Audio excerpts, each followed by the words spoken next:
कहते हैं कि भगवान एक है, सृष्टि का मालिक एक है, लेकिन आपने तो सबने अलग अलग भगवान बना रखे हैं। कोई कह रहे हैं रामचंद्र जी भगवान है, कोई कह रहे हैं शिव जी भगवान है, कोई कह रहे हैं कृष्ण जी भगवान है। तो ये दोगलापन क्यों? अरे भाई, भगवान तो एक ही होगा ना, अनेक कैसे होंगे? हाँ, हमारे वेद भी यही कहते हैं कि परमात्मा एक है, लेकिन उसके बावजूद भी हम अलग अलग भगवान मान के उनकी पूजा कर रहे हैं। हिंदू होने के नाते ये एक विचारणीय प्रश्न है। नमस्कार दर्शकों, अज्ञानतावश विभिन्न धर्मों की विचारधारा एवं मान्यताओं के बीच हमेशा से ही मतभेद रहा है, लेकिन उसके बावजूद सारी सृष्टि के रचनहार परमेश्वर के लिए एक तथ्य या मान्यता तो ऐसी है कि जिस पर अक्सर पूरा विश्व एकमत होता है, वह है सबका मालिक एक है। फिर चाहे कोई उसे अल्लाह कहे, तो कोई राम, कोई गॉड, तो कोई रब।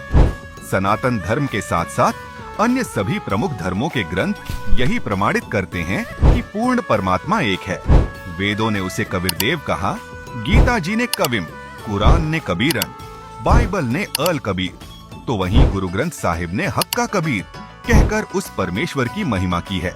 अब अगर उस एक परमात्मा की महिमा वेदों में देखें तो ऋग्वेद मंडल 9 सूक्त 20 मंत्र 1, ऋग्वेद मंडल 9 सूक्त 96 मंत्र 17 व 18 समेत अनेक स्थानों पर उसी एक परमेश्वर कबीर साहिब जी की महिमा की गई है। वहीं चारों वेदों के सार गीता जी के अध्याय 8 श्लोक 9 में भी कबीर साहिब जी को ही सबका नियंता व धारण पोषण करने वाला परमात्मा बताया है। अगर मुस्लिम धर्म के पवित्र ग्रंथ कुरान की बात की जाए तो सूरत फुरकान 25 की आयत 52, 58 और 59 जैसी अनेक आयतों में उस एक अल्लाह कबीर की स्पष्ट रूप से महिमा की गई है। वहीं ईसाइयों के पवित्र शास्त्र बाइबल में भी कबीर परमेश्वर का नाम स्पष्ट लिखकर महिमा की है।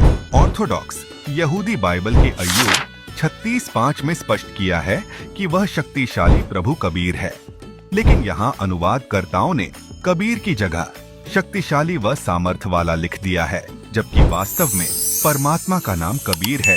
सिख धर्म के शिरोधार्य ग्रंथ श्री गुरु ग्रंथ साहिब पृष्ठ नंबर 721 राग तिलंग महल्ला 1 में भी श्री नानक देव जी ने उस परमेश्वर को हक्का कबीर कहकर स्पष्ट महिमा की है।